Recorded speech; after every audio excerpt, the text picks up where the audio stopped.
द्रौपदी चीरहरण। कृष्ण ने द्रौपदी के पुकारने का इंतजार क्यों किया? महाभारत में द्यूतक्रीड़ा के समय युधिष्ठिर ने द्रौपदी को दांव पर लगा दिया और दुर्योधन की ओर से मामा शकुनी ने द्रौपदी को जीत लिया। उस समय दुशासन द्रौपदी को बालों से पकड़कर घसीटते हुए सभा में ले आया। जब वहां द्रौपदी का अपमान हो रहा था तब भीष्म पितामह, द्रोणाचार्य और विदुर जैसे न्यायकर्ता और महान लोग भी बैठे थे, लेकिन वहां मौजूद सभी बड़े दिग्गज मुंह झुकाए बैठे रह गए। द्रौपदी को घसीटकर लाया जा रहा था, तब तक भी द्रौपदी को यह भान नहीं था कि मेरा चीरहरण होने वाला है। जब दुशासन से भारी सभा में द्रौपदी की साड़ी उतारने के लिए कहा गया तब द्रौपदी को इस बात का एहसास हुआ कि संकट बड़ा है।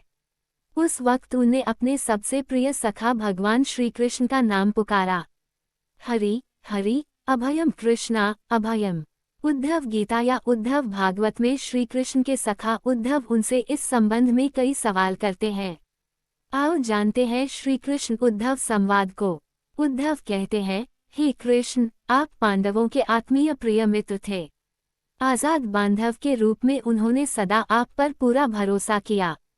कृष्ण, आप महान ज्ञानी हैं। आप भूत, वर्तमान व भविष्य के ज्ञाता हैं।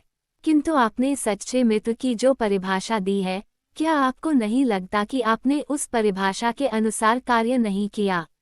आपने धर्मराज युधिष्ठिर को द्यूत, जुआ खेलने से रोका क्यों नहीं? चलो ठीक है कि आपने उन्हें नहीं रोका, लेकिन आपने भाग्य को भी धर्मराज के पक्ष में भी नहीं मोड़ा। आप चाहते तो युधिष्ठिर जीत सकते थे।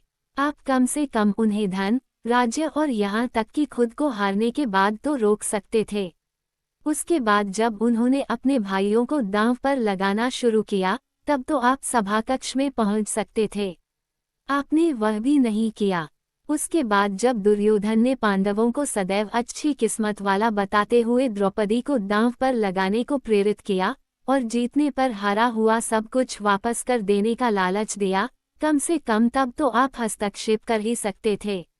अपनी दिव्य शक्ति के द्वारा आप पांसे धर्मराज के अनुकूल कर सकते थे। इसके स्थान पर आपने तब हस्तक्षेप किया जब द्रौपदी लगभग अपना शील खो रही थी, तब आपने उसे वस्त्र देकर द्रौपदी के शील को बचाने का दावा किया। लेकिन आप ये दावा भी कैसे कर सकते हैं? उसे एक आदमी घसीटकर सभा में लाता है और इतने सारे लोगों के सामने निर्वस्त्र करने के लिए छोड़ देता है। एक महिला का शील क्या बचा? आपने क्या बचाया? अगर आपने संकट के समय में अपनों की सहायता नहीं की तो आपको आपात बांधव कैसे कहा जा सकता है? बताइए, आपने संकट के समय में सहायता नहीं की तो क्या फायदा? क्या यही धर्म है? इन प्रश्नों को पूछते पूछते उद्धव का गला रुंध गया और उनकी आंखों से आंसू बहने लगे। भगवान श्री कृष्ण मुस्कुराते हुए बोले, प्रिय उद्धव, ये सृष्टि का नियम है कि विवेकवान ही जीतता है। उस समय दुर्योधन के पास विवेक था, धर्मराज के पास नहीं। यही कारण रहा कि धर्मराज पराजित हुए।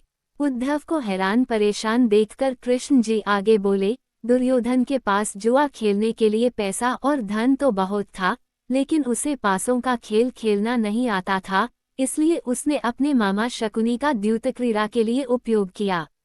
यही विवेक है। धर्मराज भी इसी प्रकार सोच सकते थे और अपने चचेरे भाई से पेशकश कर सकते थे कि उनकी तरफ से मैं खेलूंगा।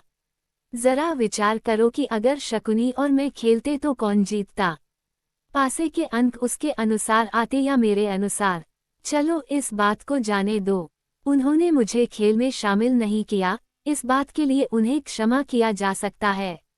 लेकिन उन्होंने विवेक शून्यता से एक और बड़ी गलती की, और वह ये कि उन्होंने मुझसे प्रार्थना की कि मैं तब तक सभाकक्ष में न आऊं जब तक कि मुझे बुलाया न जाए, क्योंकि वे अपने दुर्भाग्य से खेल मुझसे छुपकर खेलना चाहते थे। वे नहीं चाहते थे मुझे मालूम पड़े कि वे जुआ खेल रहे हैं। इस प्रकार उन्होंने मुझे अपनी प्रार्थना से बांध दिया। मुझे सभाकक्ष में आने की अनुमति नहीं थी। इसके बाद भी मैं कक्ष के बाहर इंतजार कर रहा था कि कब कोई मुझे बुलाता है। भीम, अर्जुन, नकुल और सहदेव सब मुझे भूल गए, बस अपने भाग्य और दुर्योधन को कोसते रहे। अपने भाई के आदेश पर जब दुशासन द्रौपदी को बाल पकड़कर घसीटता हुआ सभाकक्ष में लाया, द्रौपदी अपनी सामर्थ्य के अनुसार जूझती रही। तब भी उसने मुझे नहीं पुकारा। उसकी बुद्धि तब जागृत हुई जब दुशासन ने उसे निर्वस्त्र करना प्रारंभ किया। जब उसने स्वयं पर निर्भरता छोड़कर हरि हरि अभयम कृष्णा अभयम की गुहार लगाई, तब मुझे उसके शील की रक्षा का अवसर मिला। जैसे ही मुझे पुकारा गया, मैं अविलंब पहुँच गया। अब इस स्थिति में मेरी गलती बताओ। उद्धव बोले, कान्हा, आपका स्पष्टीकरण प्रभावशाली अवश्य है, किंतु मुझे पूर्ण संतुष्टि नहीं हुई। क्या मैं एक और प्रश्न पूछ सकता हूँ? कृष्ण की अनुमति से उद्धव ने पूछा। इसका अर्थ ये हुआ कि आप तभी आओगे जब आपको बुलाया जाएगा। क्या संकट से घिरे अपने भक्त की मदद करने आप स्वतः नहीं आओगे? कृष्ण जी